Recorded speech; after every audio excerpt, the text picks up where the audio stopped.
आज हम लोग देखने वाले हैं जो है हिंदी का जो है मॉडल सेट, ठीक है, जो आपको नेट द्वारा जारी किया गया है। ऑफिशियल मॉडल सेट जो इंटरनेट द्वारा नेट पे आपको जारी हुआ है, उसी का मॉडल सेट पहला है, ठीक है।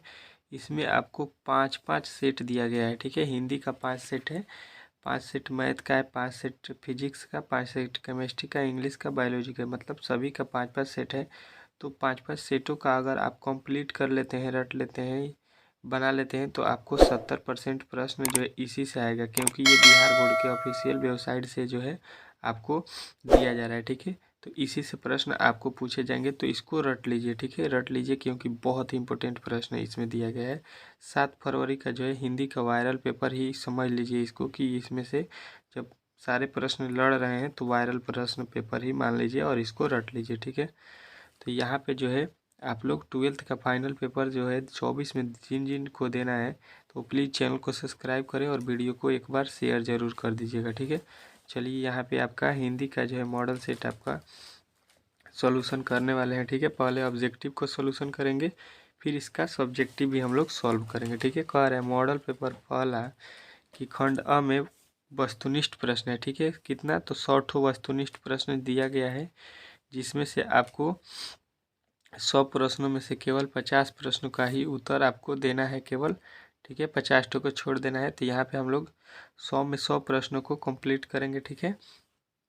चलिए, यहाँ पे पहला प्रश्न देखिए, कह रहे उसने कहा था शीर्षक कहानी में सूबेदार ने युद्धभूत में अपने पति और पुत्र को बचाने के लिए किसने कहा था। तो ये जो है आपको याद रखना है कि ये किसने कहा था, तो लहना सिंह ने कहा था अपने पति और पुत्र को बचाने के लिए, ठीक है। चलिए, अगला प्रश्न देखिए, आपके सामने यहाँ पे आ चुका है। आपका अगला प्रश्न कह रहा है दूसरा, संपूर्ण क्रांति भाषण निम्नलिखित में से किसने दिया था। तो संपूर्ण क्रांति जो है भाषण आपको याद रखना है, जयप्रकाश नारायण जी ने दिया था, जो कि ऑप्शन नंबर ए वाला जो है आपको याद रखना है, ठीक है। ऑप्शन नंबर ए वाला आपका राइट हो जाएगा, ठीक है। चलिए, तीसरा प्रश्न देखिए, ओ सदानीरा शीर्षक निबंध निम्न में से किस रचनाकार का है। तो ये जो है आपको याद रखना है कि ये आपके ऑप्शन नंबर बी जगदीश चंद्र माथुर का है, ठीक है। ओ सदानीरा जो है जगदीश चंद्र माथुर का है। अगला प्रश्न देखिए चौथा, जूठन शीर्षक आत्मकथा निम्न में से किनकी रचना है। तो ये जो है आपको याद रखना है कि जूठन जो है ये आत्म आम प्रकाश वाल्मीकि का है, ठीक है। आम प्रकाश वाल्मीकि जो है आपको राइट करना है, ठीक है। चलिए, प्लीज़ शॉर्ट ऑब्जेक्टिव प्रश्न है, तो वीडियो को पूरा अंत तक देखिएगा, तभी ये सारे प्रश्न जो है आपके कंप्लीट होंगे, ठीक है। तो आप लोग अच्छे तरीके से वीडियो में बने रहिए और एक बार लाइक शेयर ज़रूर कर दीजिएगा, ठीक है। शिक्षा निम्नलिखित में से किनकी रचना है, ठीक है। शिक्षा के लेखक जो हैं कौन है, ये आपसे पूछा गया है 5वां में, तो आपको याद रखना है कि इसको जे कृष्ण मूर्ति ने लिखा है, ठीक है। तो ऑप्शन नंबर बी वाला आपको राइट करना है, ठीक है। अगला प्रश्न देखिए 6वां, जैसी की रचना निम्नलिखित में से कौन है, ठीक है। जैसी जो है कौन सा रचना लिखे हैं, ये आपसे पूछा गया है 6ठा में, तो आपको बताना है पद्मावत, ठीक है। पद्मावत जो है आपके ऑप्शन नंबर ए वाला ही उनके द्वारा लिखा गया, ठीक है। अगला प्रश्न देखिए 7वां, कह रहा है जहाँ भय है वहाँ मेघा नहीं हो सकती, यह कथन किस लेखक की है। तो ये जो है कथन आपको याद रखना है, जे कृष्ण मूर्ति जी की है। ऑप्शन नंबर ये वाला आपका राइट हो जाएगा, ठीक है। अगला प्रश्न देखिए 8वां, सूरदास के पद में कौन सा रस नहीं पाया जाता है। तो आपको याद रखना है कि ये वीर रस नहीं पाया जाता है। ऑप्शन नंबर ये वाला जो है आपका राइट हो जाएगा, ठीक है। चलिए, अगला प्रश्न देखिए आपके सामने यहाँ पे आ चुका है। 9वां प्रश्न, किन्हीं साहित्य का सूर्य किसे कहा जाता है। हिंदी साहित्य का सूर्य जो है आपको बताना है कि किन्हें कहा जाता है, जो कि बहुत ही इम्पोर्टेंट प्रश्न है, ठीक है। तो आपको याद रखना है कि ये जो है सूरदास को कहा जाता है, जो कि ऑप्शन नंबर सी वाला जो है आपको राइट है, ठीक है। चलिए, अगला प्रश्न देखिए, पठित पाठ के आधार पर पंचायती राज में क्या खो गया है। तो आपको याद रखना है कि पठित पाठ में जो है पंचायती राज में आपको बताना है ईमानदारी जो है आपको कि खो गया है। ठीक है, ऑप्शन नंबर ए वाला जो है आपको राइट करना है। ठीक है, चलिए अगला प्रश्न देखिए, एक लेख और एक पत्र में भगत सिंह ने निम्न में से किसको पत्र लिखा था?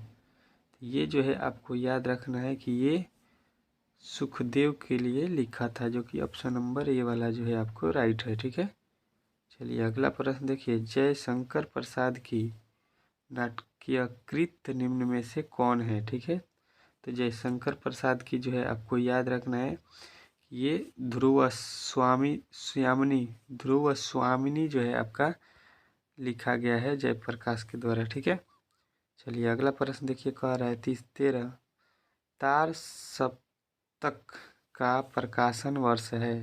तार सप्तक का प्रकाशन वर्ष कब था?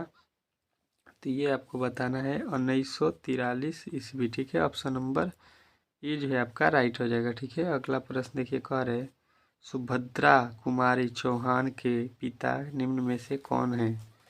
तो सुभद्रा कुमारी चौहान का जो है पिताजी का नाम जो है आपको याद रखना है कि ठाकुर रामनाथ सिंह था। ठीक है, ठाकुर रामनाथ सिंह जो है आपको याद रखना है। ठीक है, चलिए अगला प्रश्न देखिए, 15 शेखसरिया पुस्तक पुरस्कार निम्न में से किसको मिला था?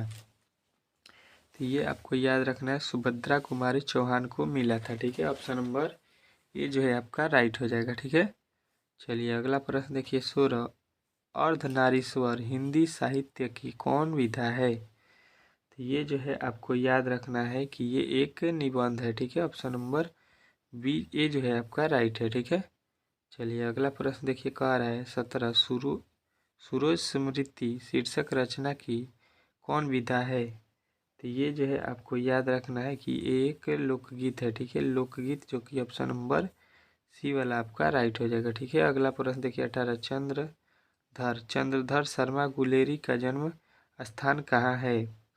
तो इनका जो है जन्म स्थान जो है आपको याद रखना है कि जयपुर जो है ऑप्शन नंबर ए वाला आपका राइट हो जाएगा। ठीक है, अगला प्रश्न देखिए, रामधारी सिंह दिनकर का जन्म स्थान है। तो रामधारी सिंह दिनकर का जन्म स्थान आपको याद रखना है सियरिया बेगूसराय। सियरिया जो है बेगूसराय में है, ये यहाँ पर हुआ था। ठीक है, चलिए अगला प्रश्न देखिए, 20 संस्कृति के 4 अध्याय के रचयिता निम्न में से कौन है?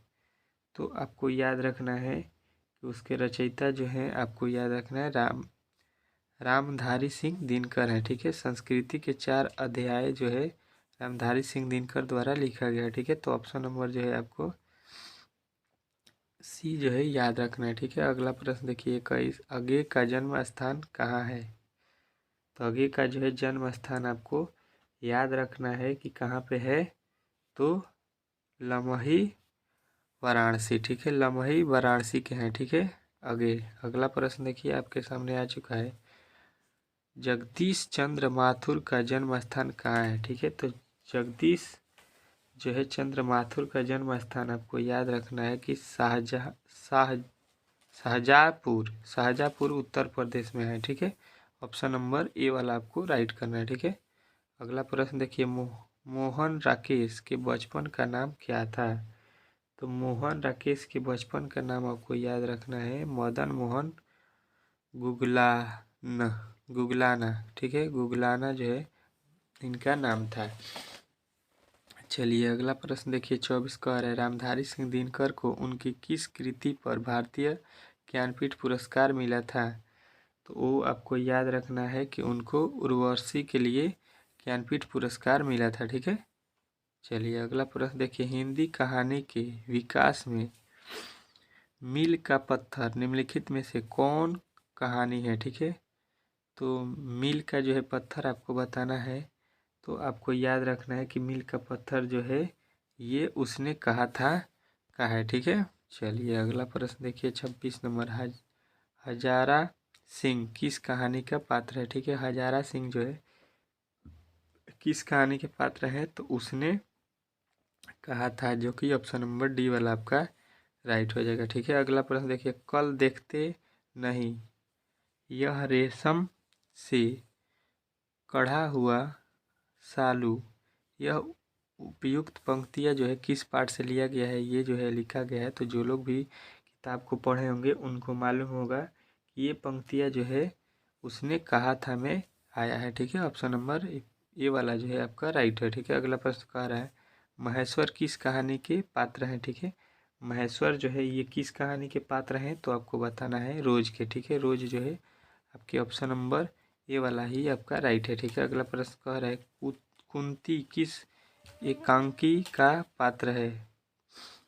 तो कुंती जो है आपको याद रखना है कि ये जो है सिपाही की माँ है। ठीक है, कुंती जो है सिपाही की माँ पाठ में आई है। ठीक है, पात्र है। ठीक है, अगला प्रश्न देखिए 30 कविता के नए प्रतिमान के रचयिता निम्न में से कौन है।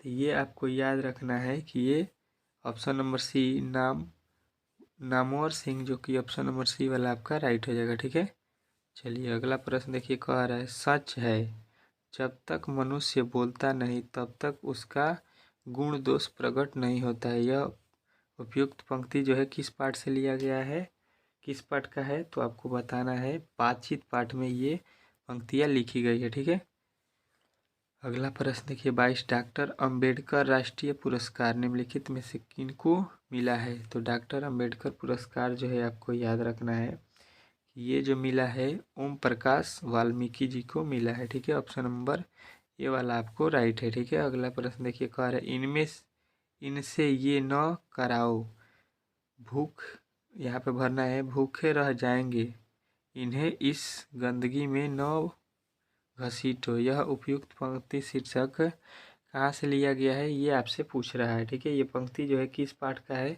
तो आपको बताना है जूठन का है। ठीक है, जूठन जो है आपका उसी में इसको लिखा गया है। ठीक है, पंडित राम अवतार वैद्य एवं पिताजी किस कहानी के पात्र हैं।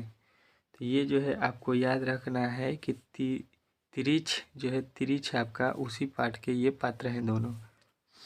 अगला प्रश्न देखिए कह रहा है जसवीर और जनेश्वर किस आत्मकथा के पात्र हैं। तो ये जो है आपको याद रखना है कि ऑप्शन नंबर ए जूठन के लिए मशहूर है। ठीक है, चलिए अगला प्रश्न देखिए प्रेमा संख्यांक काव्यधारा के कवि निम्न में से कौन है। तो ये जो है आपको याद रखना है कि ये आपके हैं कबीरदास। ठीक है, कबीरदास जो कि ऑप्शन नंबर बी वाला आपका राइट हो जाएगा। ठीक है, यहाँ पे आपके नहीं प्रेम संख्यांक के जो है सूरदास हैं, कबीरदास नहीं सूरदास, ऑप्शन नंबर ए वाला याद रखना है आपको। चलिए अगला प्रश्न देखिए आपके सामने आ चुका है गाढ़ी प्रीति नैन जल भेई। यह पंक्ति किस शीर्षक कविता से है। दाढ़ी प्रीति नैन जल भेई जो है आपको किस पाठ का है ये पंक्तियाँ, ये लाइन तो आपको याद रखना है कि सूर्य के पद जो है इसी से लिया गया है। तो ऑप्शन नंबर ये वाला आपको याद रखना है। अगला प्रश्न देखिए कली कसल दुकाल दारुण सब कुरभाती कुसाजू, यह पंक्ति किस शीर्षक पाठ से लिया गया है।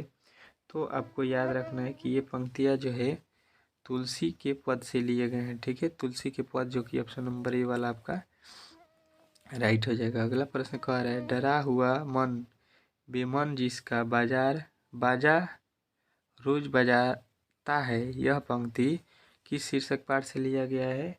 तो ये जो है आपको याद रखना है कि अधिनायक से लिया गया है। ठीक है, अधिनायक जो है यही पाठ से इसको लिया गया है। अगला प्रश्न देखिए कह रहा है कि जिन बुलाओं से गांव के घर की ऋण झुरझुराती है, यह पंक्ति जो है कहाँ की है, किस पाठ की है। तो आपको बताना है गांव का घर जो है इसी पाठ से इस पंक्ति को लिया गया है। ठीक है, चलिए अगला प्रश्न देखिए जिस पुरुष की नारीत्व नहीं अपूर्ण है, यह उपयुक्त पंक्ति किस शीर्षक पाठ से लिया गया है, ये प्रश्न आपसे पूछा है। तो आपको बताना है कि ऑप्शन नंबर ए अर्धनारीश्वर पाठ से लिया गया है, जो कि ऑप्शन नंबर ये वाला आपका राइट हो जाएगा। अगला प्रश्न देखिए जो सदा नीरा शीर्षक पाठ में किस नदी के किस नदी की चर्चा है? इस ओ सदानीरा में किस नदी का जो है चर्चा हुआ है, ये आपसे पूछा गया है। तो आपको बताना है कि गंडक नदी जो है उसी के बारे में उसमें चर्चा किया गया है। ठीक है, चलिए अगला प्रश्न देखिए। आज तक जो सुना नहीं था कि कांटों के चुभने से मर जाते हैं, यह जो है पंक्ति किस जो है पाठ से लिया गया है? तो आपको बताना है कि हंसते हुए मेरा अकेलापन। ठीक है, हंसते हुए मेरा अकेलापन जो है इसी पाठ का है। ठीक है, अगला प्रश्न देखिए। तिरछ कहानी किस प्रकार की रचना है? तो तिरछ कहानी जो है आपको याद रखना है कि ये एक आदर्शवादी जो है कहानी है। ठीक है, आदर्शवादी कहानी है। अगला प्रश्न देखिए। ग्रेन ग्रीन शीर्षक रचना के रचयिता निम्न में से कौन है? तो ग्रेन ग्रीन जो है शीर्षक रचना के रचयिता आपको याद रखना है कि कौन है। तो आपको बताना है अगे जी है। ऑप्शन नंबर ए वाला आपका राइट है। ठीक है, चलिए अगला प्रश्न देखिए। कह रहा है तिरछ शीर्षक पाठ के तिरछ क्या है? तो तिरछ जो है आपको याद रखना है कि ये एक विषैला कीड़ा है। ठीक है, तिरछ एक विषैला कीड़ा है इस पाठ में। ठीक है, अगला प्रश्न देखिए। कह रहा है दलित साहित्य का सौंदर्य शास्त्र के रचयिता निम्न में से कौन है? तो ये जो है आपको याद रखना है कि ये ओम प्रकाश वाल्मीकि जी हैं, जो कि ऑप्शन नंबर ए वाला आपका राइट हो जाएगा। ठीक है, अगला प्रश्न देखिए। कह रहे हैं 48 पुंडलीकजी का संबंध निम्न में से किस रचना से है?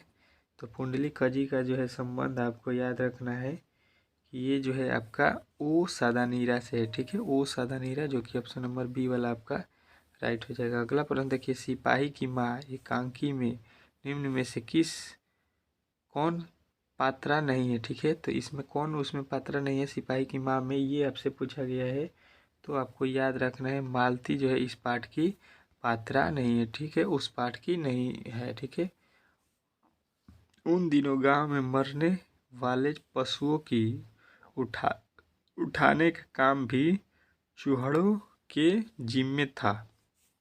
ये पंक्ति किस पाठ की है? तो आपको याद रखना है कि जूठन का है। ठीक है, जूठन पाठ में ये पंक्तियाँ लिखा गया है। ठीक है, अगला प्रश्न देखिए। बिना वेतन के लिए कौन सा शब्द के लिए एक शब्द क्या है? बिना वेतन के लिए एक शब्द क्या होगा? तो आपको याद रखना है कि इसके लिए होता है आपके अवेतनीय। अवेतनीय बोलेंगे जो इसका वेतन बिना वेतन का होता है। ठीक है, तो ऑप्शन नंबर ए वाला आपको राइट हो जाएगा। ठीक है, यहाँ से 51 से लेके आपके 100 तक अब आपके क्या मिलेंगे? व्याकरण के प्रश्न। ठीक है, 1 से लेके 50 तक आपके किताब के प्रश्न थे। ठीक है, कलम की कमाई खाने वाला। ठीक है, इसके लिए आपको एक शब्द बताना है कि कलम की कमाई खाने वाले को हम लोग क्या बोलते हैं? तो इसको जो है आपको याद रखना है, इसको बोलते हैं मसीजीवी। ठीक है, मसीजीवी बोलते हैं। ठीक है, ऑप्शन नंबर ए वाला आपको याद रखना है। अगला प्रश्न देखिए। जहाँ पुस्तकें छपती हो उसको एक शब्द क्या होता है? जहाँ पुस्तकें छपती है उसका एक शब्द तो आपको बताना है टंक टंकड़ालय। टंकड़ालय जो है बोलते हैं जहाँ पर पुस्तकें छपती हैं। चलिए अगला प्रश्न देखिए। जल में रहने वाले सेना को हम लोग एक शब्द क्या बोलते हैं? तो जल में रहने वाले को हम लोग बोलते हैं नौसेना। ठीक है, नौसेना को हम लोग जल में रहने वाली सेना बोलते हैं। ठीक है, अगला प्रश्न देखिए। जो फल आहार करता है मतलब जो फल खाता है उसको एक शब्द में हम लोग क्या बोलते हैं? तो आपको बताना है फलाहारी। ठीक है, उसको हम लोग फलाहारी बोलते हैं। चलिए अगला प्रश्न देखिए। कह रहा है छात्रों के रहने का स्थान के लिए एक शब्द क्या होगा? तो छात्रों के रहने का स्थान को हम लोग बोलते हैं छात्रावास। ठीक है, प्लीज़ वीडियो को अंत तक देखिएगा और वीडियो अच्छा लग रहा हो तो प्लीज़ शेयर और लाइक ज़रूर कर दीजिएगा। राजदूत शब्द कौन सा समास है? तो राजदूत में जो है आपको कौन सा समास है? तो राजदूत, राजा का दूत। जब भी क का की के में पर ये आ जाता है कारक चिन्ह तो आपको बताना है कि तत्पुरुष होता है। ठीक है, तत्पुरुष समास होता है।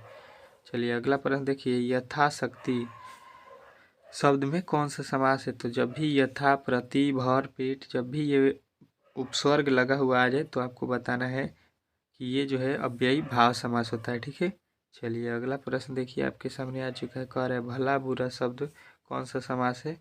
तो भला बुरा में देखिए यहाँ पे आपके बीच में क्या लगा हुआ है इस शब्द में, तो हाइफन लगा हुआ है। तो हाइफन किस में लगा होता है तो आपको बताना है। द्वंद्व समास, जिस दो शब्दों के बीच में हाइफन होता है उसको हम लोग द्वंद्व समास बोलते हैं, ठीक है।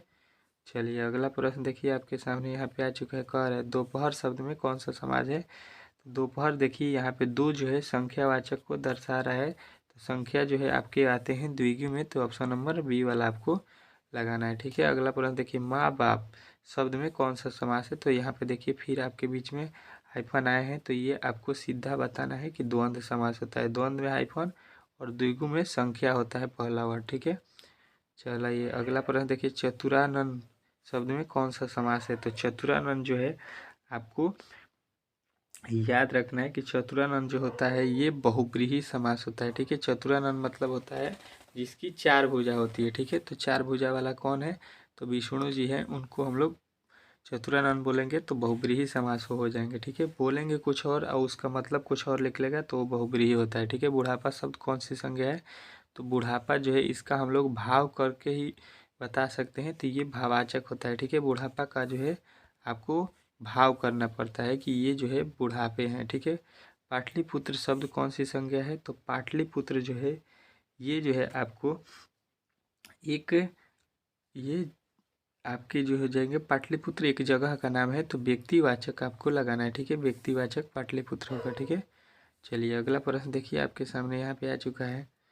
आपका अगला प्रश्न क्या कह रहा है कि गुच्छा शब्द कौन सा समास है। तो गुच्छा जो हम बोलते हैं तो कुछ वस्तुएं ज़्यादातर समूह में होती है, तो उसी को हम लोग गुच्छा बोलेंगे। ज़्यादा वस्तुएं एक साथ रहे तो उसको समूहवाचक में आ जाता है, ठीक है।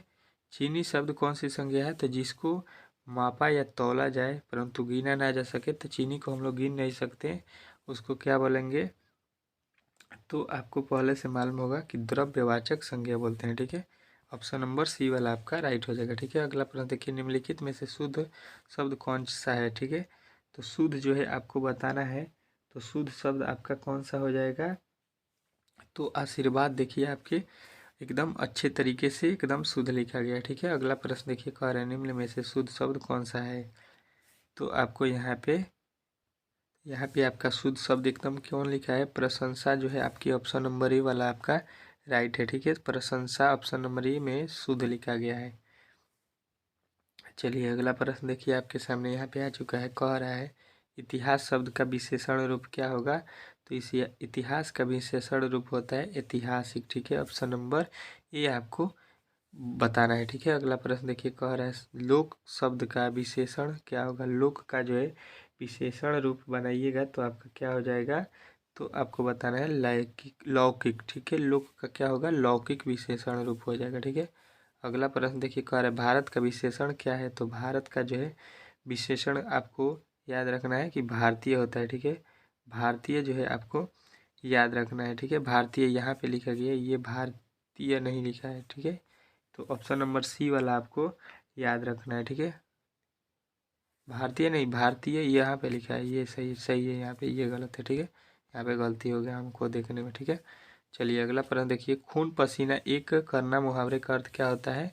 तो खून पसीना एक करना का मतलब होता है कि बहुत परिश्रम करना, ठीक है। होता है आप बहुत परिश्रम करते हैं तो उसको बोलते हैं कि खून पसीना एक करना, ठीक है। चलिए अगला प्रश्न देखिए आपके सामने आ चुके। कह रहे ईंट से ईंट बजाना मुहावरे का अर्थ क्या होता है। बहुत ही इंपॉर्टेंट ये मुहावरे हैं आपके लिए, तो आपको याद रखना है। ईंट से ईंट बजाना का मतलब होता है लड़ाई करना, ठीक है। लड़ाई करना ईंट तो मतलब ईंट से ईंट बजाना, ठीक है। अगला प्रश्न कह रहा है गाल बजाना मुहावरे का अर्थ क्या होता है। तो गाल बजाना मुहावरे का अर्थ आपको याद रखना है डींग हाँकना होता है, ठीक है।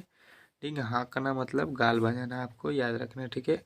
अगला प्रश्न कह रहा है अग्नि शब्द का पर्यायवाची क्या होगा। तो अग्नि का जो है पर्यायवाची शब्द जो है आपको याद रखना है कि पावक, पावक मतलब अग्नि, अग्नि पावक का ही रूप है, ठीक है। अगला प्रश्न देखिए कह रहा है कपड़ा शब्द का पर्यायवाची क्या होगा। तो कपड़ा का जो है आपको याद होगा कि वस्त्र बोलते हैं, कपड़ा बोलते हैं, जो कि ऑप्शन नंबर ए वाला आपका राइट हो जाएगा, ठीक है। अगला प्रश्न देखिए काजल शब्द क्या है। तो काजल जो है कौन सा शब्द है ये आपसे पूछा गया है। तो काजल एक स्त्रीलिंग शब्द है, ठीक है। काजल स्त्रीलिंग शब्द होता है, ठीक है। अगला प्रश्न देखिए, कह रहे आत्मा शब्द क्या है। तो आत्मा जो है आपको बताना है कि कौन सा शब्द है, ठीक है। तो आत्मा क्या होता है, तो ये स्त्रीलिंग होता है, ठीक है। आत्मा जो है निकल गई, आत्मा निकल गया नहीं बोलते हैं, आत्मा निकल गई, इस प्रकार आपके जो है बोलते हैं। प्राण शब्द क्या है, तो प्राण जो है आपके क्या होते हैं, तो ये जो है उभयलिंगिक होते हैं, ठीक है। उभयलिंग, प्राण निकल गए और प्राण निकल गई, ठीक है, दोनों बोलते हैं तो उभयलिंगिक होता है। अगला प्रश्न देखिए, पुरस्कार शब्द का विलोम शब्द क्या होगा।